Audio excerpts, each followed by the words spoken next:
Hello, once again, folks. So very glad to be back and making more videos on Hegel, and got a lot to cover. It's early morning. I want to see how many videos I can get done today. Probably only one. I don't know, to be honest with you, but maybe we might be able to squeeze another one in there. Uh, so let's just jump into it and see how far we can get. So talking about last week, or not last week, the last part, we were talking about part 41 of Hegel, sections 98 through 101. Here is my summary for the last section. I said this section continues Hegel's dialectic around sense certainty in regards to universals, but he brings in more of the spatial aspect of the here, where we can clearly see how merely shifting positions spatially changes the truth of what here is. He goes on to show how the reality of these universals are couched within the self, the I concept, where all concepts require this idea of the self to contextualize our perceptions. Because of this, every truth has multiple truths that get subsumed by the reality of our multiplayer reality. Your truth and my truth both stem from the I, because we each see the world as our own I. This is all show this wait, put it like that. This all shows us how objects are actually non-essential according to Hegel. It is the subject that is more essential, since that is the way we are even able to perceive and understand the world. And let's see how close I was to Dr. Hegel's summary of that section. He says, Hegel now turns to discuss the here, i.e., i.e., spatiality of sense objects. It turns out again that mediation and negation are involved, and that the here is a universal, since sense certainty thus reveals that its essence is pure being or abstraction. It turns out that the object of sense is not what is essential, nor is it even the universal as such, but the universal as grasped by the I, the knowing and sensing subject. We then have to look how the I functions in sense certainty, and again, a splitting or duality emerges. There are multiple I's involved. Nice. I think we weren't that far off on that one. Okay. So I almost forgot. I didn't even share my screen. What am I doing?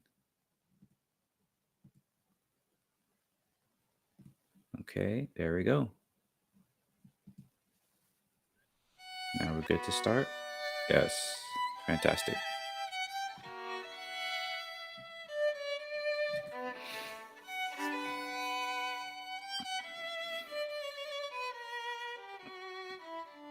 What does not disappear in all this is the I as universal, whose seeing is neither a seeing of the tree nor of this house, but is a simple seeing which, though mediated by the negation of this house and so on, is all the same simple and indifferent to whatever happens in it, to the house, to the tree, and so forth.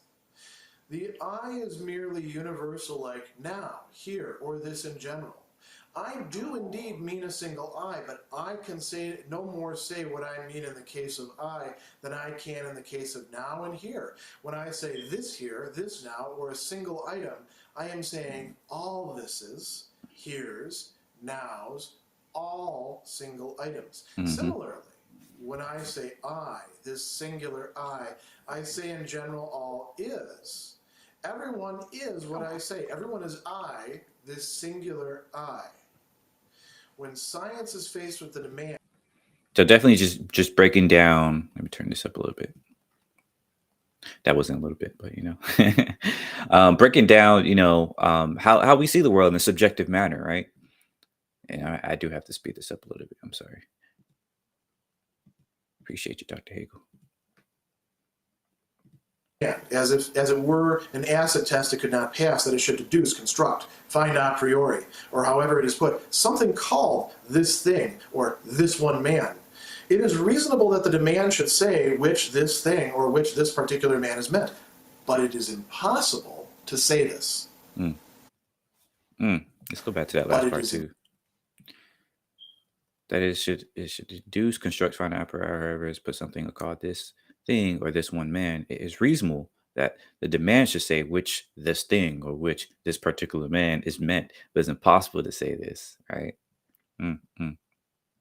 Because and this is again, this might I might be taking this out of context or whatever, but to me this is like one of the core conceits of how we do science, at least going from the 19th to 20th century. It has been a little bit changing in the 21st, um, but definitely in the 20th century, where a lot of science is, the idea of science is still kind of is for the average person. um, you have this core conceit that we're being objective, we're being as objective as we can, and all this other stuff. But the problem is, and I know people will call this, oh, postmodernism, they have this whole thing here, post-truth and all this stuff, but the reality is that, from what I understand, right, the critiques of that approach is simply saying that you don't actually know if you're being objective, right? You don't actually know if you're being purely objective. You can have, you know, even with good methodology, it's only good in that context, right? It, like, you might think it's good at that time, but then, in 10 years or whatever, we find out, oh, you missed this, you missed that, and we realize that methodology you had that you thought was so good was not, right? You realize that, oh, what you were learning, what you thought was you were doing a objective study or whatever, actually had some serious biases that completely, maybe not invalidated, or sometimes in some cases, yes, invalidates, but in many cases simply shows that what you've learned, right, the context of what you learned is actually fairly limited, or only applicable to a certain situation, or or is like partially wrong or whatever, right? Like, the idea that science is all about the objective truth is not really what science is about. It's simply, science is a process of, helping us learn more, right? Science is a process of helping us, yes, get further to the truth, but the reality is we don't actually know what the truth is. So how do we know when we're there? All right? How do you know how close you are to the truth if you don't actually know what the truth is? That's the whole point, right? This is why science is so important, because you don't actually know when you're to the truth. So the best scientists are the ones that admit that we don't know, right?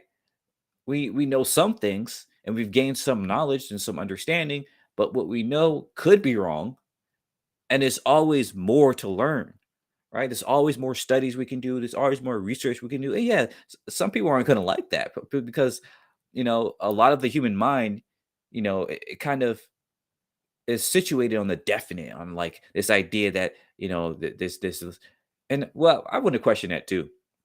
I don't want to say that there's that assumption all the time. I want to say that that type of assumption is almost learned, right? Because when you look at a lot of children, they look at the world from the perspective of, oh, what is this, like, just trying to learn, because they have to learn like that.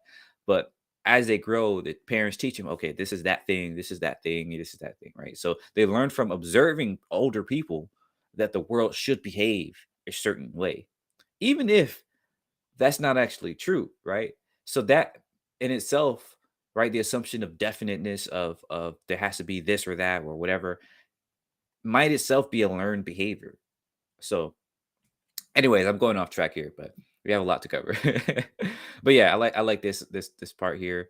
I mean, really all of this, but I think this really drives it home there. Impossible to say this. In section 92, we're going to see a similar dialectic played out within the subject, or in terms of subjects, those who are engaging in sense perception, as we've seen earlier with the objects of sense perception. I think it was just mentioning that little thing there that wasn't section 92. That was section 102. Yeah. Perception. We're going to see the same movement to a universal and towards a kind of problematic that then introduces for us. So let's go back to where we left off with section 101. We have one eye over here that's seeing a tree. Sense perception for it is it's seeing, its activity of seeing the tree. Remember, it is what has fixed that tree as being what sense perception is about. On the other hand, there's another eye over there that's seeing the house. And now notice that they can actually communicate with each other. They are capable of entering into relation and of seeing that, no, sense perception is not just confined to the activity of this one eye. There's other eyes out there. So what can we do to overcome this? Well, we can talk about an I in general. We can move to a universal with this. Why can we do that? Because we're human beings, because we actually do share a lot in common, because we're both spirit or subject or however you want to talk about it. So he says, what doesn't disappear in all this is the I as universal, the I in general, whose seeing is neither a seeing of the tree nor of this house, but a simple seeing. So what we have going on here is a negation, and we also have a negation here. A negation which doesn't say, no, I over there, you're not seeing the house. It just says what the I as universal is seeing is not the house, is not the tree. It's just whatever happens to be seen. So once again, we see the same structure of the universal as both negating and being what its particulars are, and doing so by way of mediation. That's what it means for something to be a universal for Hegel. So he says, it's all the same, simple and indifferent to whatever happens in it, to the house, to the tree, etc. The I is merely universal, like now, here, or this in general. Here's where we get to a really important point. Hegel says that I do intend, I do meinen, I do want or have in mind a particular, a single I. So what we have here is singularity or particularity versus universality. What is meant versus what can be said, what can be expressed linguistically. So I have in mind this I that is me. Or maybe if I'm, kind of humble, it's the other I. I care more about that. But for Hegel, that's not usually the case. So I want to know about this I that I am and the sense perception that I'm having, and I don't want to just like vanish into this I in general or the universal I. But I can't quite keep that from happening because I can't express, at least not at this stage, what it means for me to be that I. He says, I can no more say what I mean in the case of I than I can in the case of now and here. With now and here, we can talk about, well, I mean day, I mean night, I mean horse, I mean kite, I mean, whatever you want. But I couldn't quite explain to myself what I mean by now in general or here in general, and what the relationship was between the now that I have, that I want to hold fast, and now, we might say, written in capital letters. It's the same thing with the self, with the I, the individual. It says, when I say this here, this now, or a single item, when I try to make it particular, when I try to make it determinate, by virtue of the fact that I'm saying it, I'm already translating it into universal terms. So by saying this here, I'm already saying here in general. So he says, similarly, when I say I, this singular I say in general all I's. Everyone is what I say. Everyone is I, this singular I. There is no absolute priority of the individual I that I am over other I's. You might say that one manifestation of that is the fact that I don't have a monopoly on the word I. And it's kind of interesting when you think about it. Hegel doesn't go into this here, but it's worth thinking about this linguistically because this might actually help you understand what he's trying to say. If the word I only meant this I, then it couldn't actually mean I. That may sound a little paradoxical. Let me say that one more time. That's why we have names, right? That's why we have names, because I don't know, whenever languages came up, we were over here thinking of, oh, that's that person, but you're like, okay, person, is all of us. And you refer to the self, like, who are you? Who are you? You get that whole like little comedy thing they do in a lot of these movies and stuff like that. But it's a clever kind of breakdown of language, right? Of how kind of language works. And anyway, let me talk. I'm talking too much. But let me substitute another word. If I were to say goobity goobity goob and gesture to myself and mean what I mean by saying I, and insist that only this is goobity goobity goop, none of those other ones, like you watching, are that, then what happens to that weird nonsense thing that I've made up? It is just a nonsense thing. What happens if let's take another example. What happens if I say, only I am Greg? There's no other Greg. Now, there's not only a lot of other Gregs, there's also a whole bunch of other Greg Sandlers. There's one who's a photographer, there's, all sorts of other ones. I haven't tracked them all down, but there's a whole ton of them. But let's say I was crazy enough to say, Greg Sadler refers only to this object and only to this object, and nobody else shall ever use that locution again. Then it would quickly mean just a proper name, and it wouldn't signify me. It wouldn't signify what it is to be a subject. And it would probably pass out of currency pretty quickly. So by being I, I'm already sort of losing myself in the other I's and in the universal I. And the same thing is happening to all those other poor I's as well. He says, when I say I say in general all I's. Everyone is what I say. Everyone is I, the singular I. Because you can say I to me just as much as I can say it to you. When science, he says, is faced with the demand as if it were an acid test it could not pass, that it should deduce, construct, find a priori. So we're talking about abstract processes here, right? Or however, just put something called this thing, or this one man, when it has to turn to singularity or particularity. It has a hell of a time, doesn't it? He says, it's reasonable that the demand should say, which this thing? If you're going to talk about individuality or singularity or particularity, you can't do that in purely general terms. You have to be able to somehow gesture or point out or give some sort of indications. But what's going to supply that for us? That's one of the questions that hasn't been answered at this point. So what we're left with is a kind of diffusion of the I that is the one perceiving into the general I. Very awesome. Sense certainty thus comes to know by experience that its essence is neither in the object nor in the I, and that its immediacy is neither an immediacy of the one nor of the other. For in both what I mean is rather something unessential, and the object and the I are universals in which that now and here and I which I mean do not have a continuing being, or are not. Thus we reach the stage where we have to posit the whole of sense certainty itself as its essence, and no longer only one of its moments, as happened in the two cases where first the object confronting the I, and then the I was supposed to be in reality. Thus it is only sense certainty as a whole which stands firm within itself as immediacy, and by doing so excludes from itself all the opposition which has hitherto obtained. Not sure what he means by that. The movement that we're trying. Sense certainty stands for itself, for its own immediacy.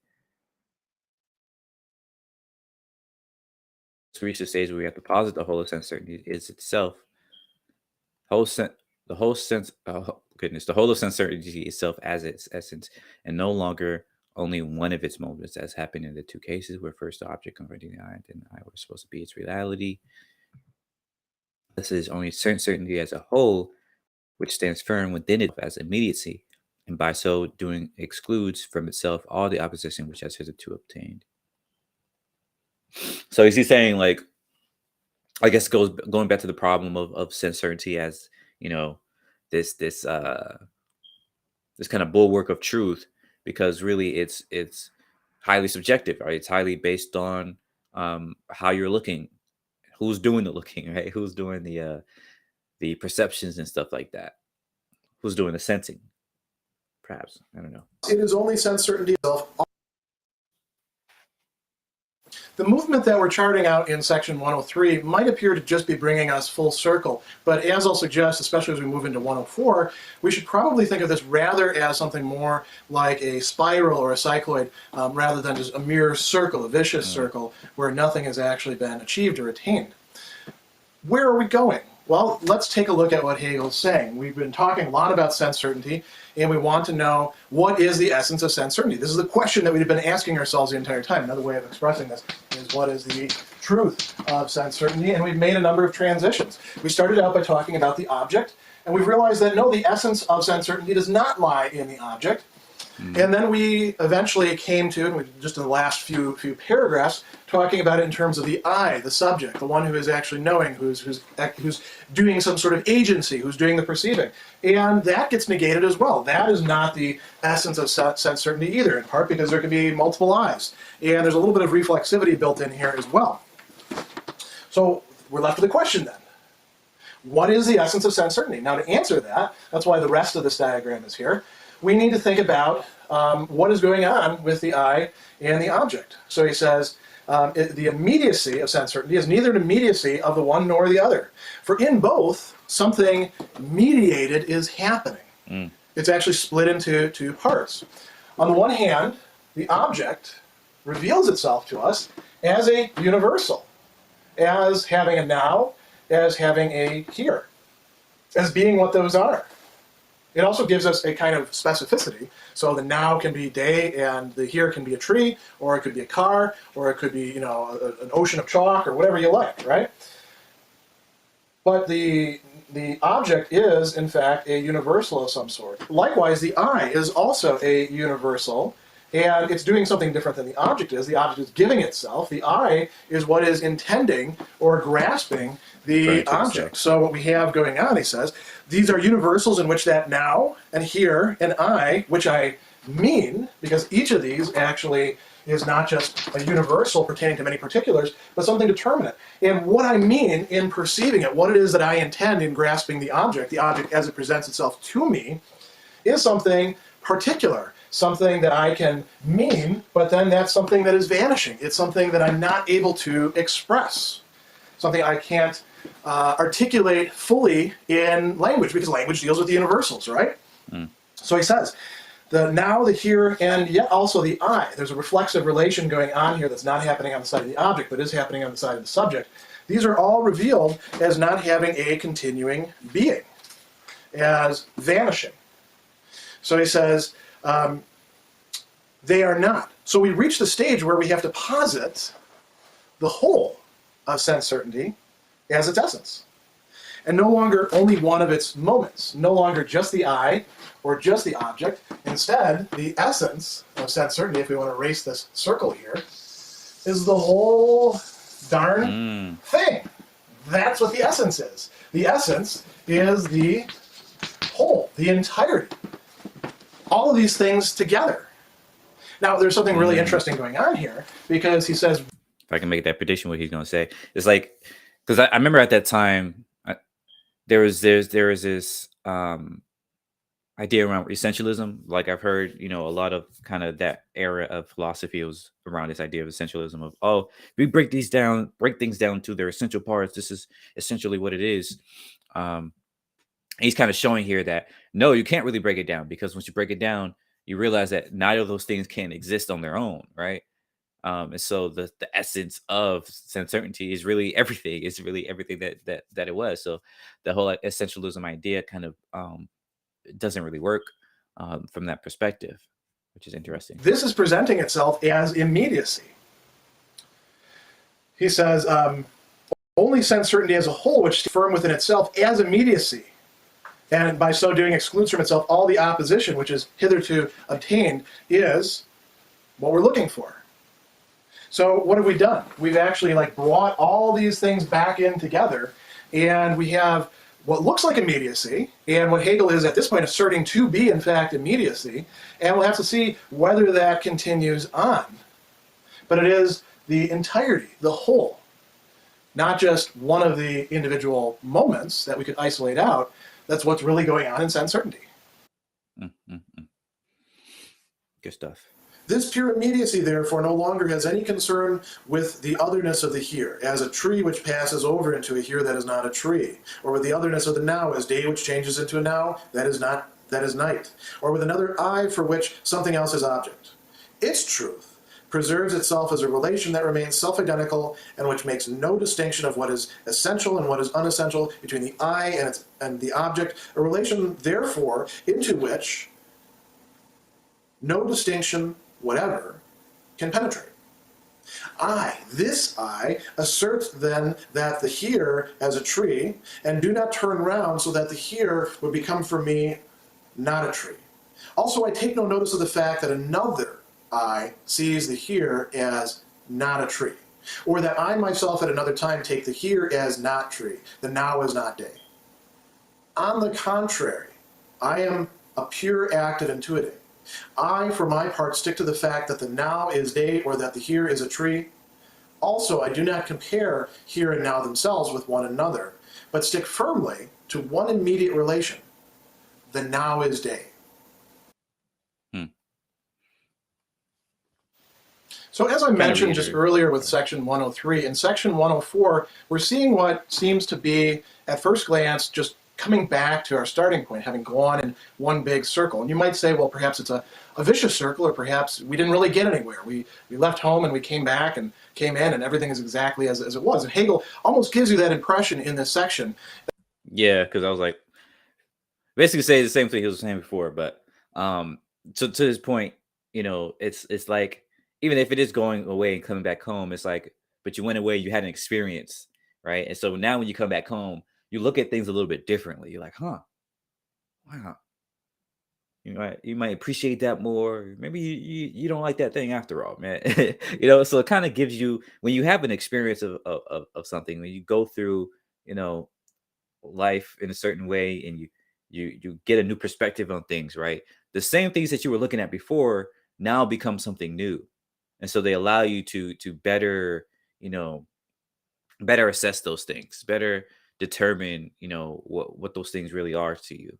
And I think that's basically what we've done here, right? Looking at these concepts that we thought were kind of, just banal before, like, the I, the here, the now, and stuff like that. Now we realize, okay, ah, now we see, what it really is. We see it for what it is, or at least for what we think it is at this point. That's going to be changed a little bit as we move into 105, 106, 107, as you'll see. But it's important to linger with this. Now, I do want to suggest it as a circle. You should look at it as something more like a spiraling in, getting closer and closer to the heart of things. Or you could look at it as spiraling out and incorporating more and more. So what if we found sense certainty to consist in? He said it's pure immediacy. And you notice that we began with it as pure immediacy, and now we've come back to it as pure immediacy. So what implications does that have? Well, we've learned that it's not concerned with the otherness of all sorts of things. And what are those things? The here, the now, the I. Why is it not concerned with those? Because in immediacy, it can't focus on the fact that these actually do contain otherness within them. They have mediation, as we've seen, as we've gone through that. Here is a universal. Now is a universal. Even I is a universal, even though it's this I, this particular I, or the particular I who was writing in Hegel's book at the time, notice there's already a splitting there, who is carrying this out. Or as you're following along for the ride, you're the I. So he says that this pure immediacy is no longer concerned with the otherness of the here, as a tree which passes over into a here that is not a tree. That's what he means by the otherness. Or with the otherness of a day, the now is a day which changes into a now that is night. Or for the I, who can be you as I, or I as I, or we can have multiple objects. So where does this leave us? Are we back in the pure moment of perception, in something that truly is unmediated, pure immediacy? Well, let's follow this out. How does he sketch this out? He says, its truth preserves itself as a relation that remains self-identical. So there is a relation there, right? But it's a self-identical relation, which means that it's the same as itself. That what's on one side is the same as what's on the other side. So this is an overcoming, in a sense, of the distinction between the essential and the non-essential. They're both there, they're both part of it. And they put the and in capital because that's really what he's stressing here. Or the I and its object. They turn out to be, in some respect, at least at this point in time, at this point in the development, they turn out to be identical to each other, or they're made identical to each other. Now, how does this actually work? Here's where we start to get to some of the cracks in the foundation of this, if we want to use that kind of metaphor. He says, we're not making any distinction between what's essential and what's inessential, between the I and the object, a relation therefore into which no distinction whatsoever can penetrate. So we're saying that these are not even really distinctions, and we're not going to look at anything else. So what do we have? He says, well, in this case, we have the I, and we have the tree. There's our this, our here, and it's day. And it's in a pure immediacy that doesn't let anything else in. How does this work? He says, this I, here's the key term, assert that the here is a tree, and I don't turn around so that the here would become for me not a tree. So I don't look at anything else. I maintain myself in that posture of just looking at the tree and saying that's all there is. What else? He says, I take no notice of the fact that another I sees the here as not tree. So I'm blanking out other people as well. Just your own blinders on. Or that I myself at another time take the here as not tree. I'm ignoring that part of myself as well. The now is not day. On the contrary, I'm a pure act of intuiting. I stick to the fact that the now is day, or that the here is tree. I also don't compare here and now themselves with one another, but stick firmly to one immediate relation, the now is day. So what's going on here? It takes a certain kind of choosing or activity or persistence, or you might even say stubbornness to bring this off. And how long can one keep doing this feasibly? That's a good question. Is it possible to maintain oneself with such powers of concentration that everything remains in that immediate moment? Or is this a somewhat illusory state that we can't truly hold on to? That's what we're going to look at next. Definitely a illusory state, because as you start, even if you were to be able to just sit there and just concentrate on this one thing, the world around you changes, right? The world itself doesn't sit there, right? The day changes into night. A tree, over decades, obviously, will wither and die, stuff like that, or somebody come cut it down. So even if you were to try and be stubborn as you can and just focus on this one thing, the world around you will change. So what does that mean for this sense certainty, right? What does that mean for this idea that you can just look at things as the essence of that thing, right? I think it shows that the world is dynamic, right? It has to, and therefore to know things, you have to employ some dynamism. Some, I'm not sure if that's the right word, dynamism. I don't know. You have to be dynamic with it, right? You have to move around. You can't just look at this one thing. You can't just try to break these down to just the essence, because it's really the interaction, right? It's really the entire network, the entire system, stuff like that. Not sure if that's where he's going, but that's why I see it. Since then, this certainty will no longer come forth to us when we direct its attention to a now that is night, or to an I to whom it is night. We will approach it and let ourselves point to the now that is asserted. We must let ourselves point to it, for the truth of this immediate relation is the truth of this I, which confines itself to one now, or one here. Were we to examine this truth afterwards, or stand at a distance from it, it would lose its significance entirely. For that would do away with the immediacy which is essential to it. Oh, I think I see where he's coming from with this. He's looking at it because, once again, his whole thing is like the whole history of philosophy, and kind of seeing, how philosophy and knowledge and stuff like that has changed through the times, right?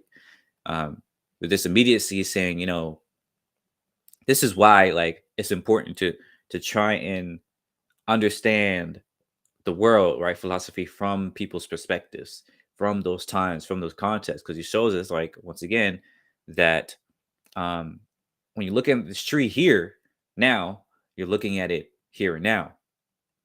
But later on, you have to cut, like, it's necessarily going to be in a different here and now. It's going to be in a different state, different position. So any, not necessarily any, but a lot of the truths and stuff like that that you may have gotten from that tree by standing it here and now, right, is going to be almost invalidated. Like I was saying earlier about science, right? It's going to be wrong once you look at it from a different perspective. But in order to learn from that, you have to go back to that time, right, as much as you can, at least, and try to see it from the here and now that they saw it from. I think that's what he's getting at. We'll see. We must therefore enter the same point of time or space, point them out to ourselves. That is, make ourselves into the same singular I, which is the one who knows with certainty. Let us then see how that immediate is constituted, that is pointed out to us. In section 105, we're starting to see some of the problems with trying to maintain ourselves in this restored pure immediacy. One of the problems that's going to come up is the fact that it actually does take some sort of effort, as we've seen. So let's take a look at how that plays out. Hegel says that this certainty will no longer come forth to us when we direct its attention to a now that is night, or to an I to whom it's night. So what are we talking about here? In the previous section, we've been talking about the I, which is looking at a tree, and which is taking in the fact that it's day as now. And that is the truth. That is the immediacy. For that I, so long as that moment can be extended out, so long as it can last. And it can't keep doing that though, because we can also have an I, we do have an I for which it's now night. And the question is that I really the same thing as this I? So he says, we have an I to whom it's now night, and so we have to approach it and let ourselves point to the now that's being asserted. We must let ourselves point to it. So when we're engaged in sense certainty, we're already seeing that it's, again, not a pure passive immediacy, receptivity. There's already a pointing going on, a focusing of attention, and it's being done by the I that's maintaining itself in this posture, in this moment, in this comportment, we can say, this directionality towards the object, towards the meaning that it's intending. So he says, we must let ourselves point to it. The truth of this immediate relation is in the truth of the I, which confines itself to one now or one here. So that's where the truth that we're going to keep is going to reside. And it's going to remain true so long as we can keep doing that. But you remember that just a few passages ago, we saw that truth of whatever it is, whatever content we have over here, can become stale. And how did it become stale? By something else coming in as the possibility for what is now, or as what now is now at this point. So he says, were we to examine this truth afterwards or to stand at a distance from it, we would lose its significance entirely. That would do away with the immediacy which is essential to it. So what do we have to do? We have to, as he says, enter into that same space and time in order to do that, in order to preserve it, in order to have the truth, in order to possess that certainty. But is this really possible for us? Nope. Not only do we have a shift between, say, this I and this I, if we exist over time, we're a whole sequence. And that's the problem too, right? Is that like, as much as we can, as much as we want to try and see things from the perspective of, other folks, you literally can't, right? Because number one, time is always moving forward. So you never be at the same time anyways, right? You could do it. Oh, excuse me. You could try to do so as best you can, but until we figure out time travel or something like that, never be able to do that. Even with space, you technically won't, because really space and time is combined. And maybe Hegel didn't have that, knowledge at the time, but the reality is, even if you go to the same space as somebody was standing, it's like I'm looking at this tree right here, right? And somebody comes and sits in my seat, right? You might say they're in the same space, but only in the relative, version, right? Only in this literal context of being in my seat. But because the entire Earth is moving, and our solar system is moving, and the galaxy is moving, then technically you weren't actually in the same exact space, right? And yeah, you can make the argument that all the other stuff doesn't really matter, but we don't actually know that, right? We don't actually know if it matters how we're moving, because every time, as much as we're moving, you have these neutrinos blasting through us all the time, and a bunch of other stuff kind of blasting through us that we can't see, or we don't really think about on that every day. But we assume today that they don't really have anything to do with how I might see the tree, but we don't actually know. Like I said before, like we don't actually know what the truth is yet. We don't even know what the relative truth is for that right now. Well, I guess the relative truth is that it doesn't affect us, but I'm not sure if there's been actual much research on that to say for sure. So, anyways, the whole point here is that, like, we can try to get the perspective of the other people by looking at it from from their perspective, trying to get into it from their perspective, but that's not really possible. So what do we do? Right? That means we have to look at it from where we are now and try to integrate that, right? Try to um, try our best to understand from where they're coming from, but at the same time, as use our current knowledge and our current understanding, right, to put things in context for where they were before. Maybe that's where he's going. I don't know. Of eyes, not just this one that happens to be here at this point in time. It would be sort of, if we want to do a kind of extended metaphor for this, imagine that in the videos, I was always wearing exactly the same outfit, so same tie, same shirt, same jacket, and we won't monkey around with the lighting stays the same, all that sort of stuff. Keep the sound levels the same. would that be kind of strange? Would that keep things in that present moment? It would give you the illusion of staying in that present moment. It would give you a kind of illusion of continuity, wouldn't it?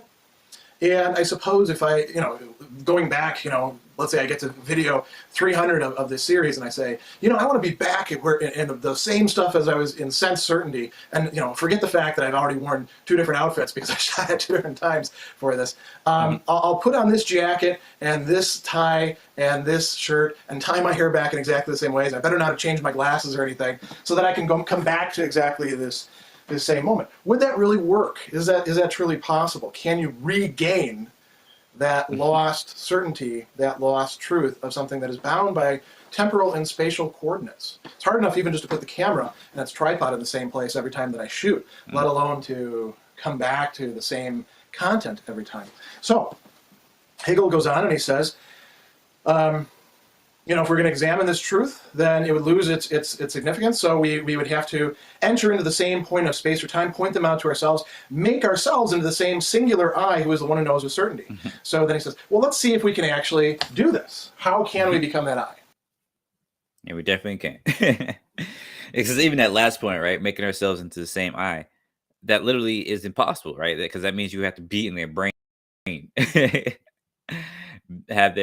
their entire life just to try and get the exact same truth as them, which says a lot about like how we see the world and how we think about truth and everything like that. Like it's extremely amazing that we even can have the amount of truth that we have today, that the amount of agreements that we have today, and really that shows that the way in which we find truth, the way in which we find uh any sense of certainty about the world is not this idea of trying to objectively be true and everything like that, and 100% depending on our perceptions and everything like that, but it demands, I think, where Hegel's going with the dialectics, it demands conversation, right? It demands a dialogue, a back and forth of, oh, what are you looking at? Okay, this is what I'm looking at.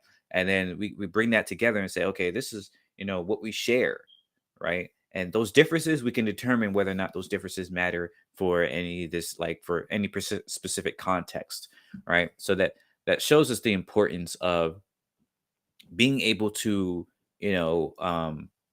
communicate truth, right? Where truth is communicative. Truth is a product of, you know, different people and different perspectives, kind of trying to come together to agree upon, you know, how we want to see the world and how we and things like that. But yeah, anyways, I don't know if I made sense there, but um, I just find this stuff so fascinating. But we'll end it there, and I'm not sure if I have time for another video. I might do a short anarchy one since I'm about done with that chapter. So stay tuned for that. Anyways, thanks again for watching and for listening with me. Let me know what your thoughts are, what you learned in this section, and have a great day.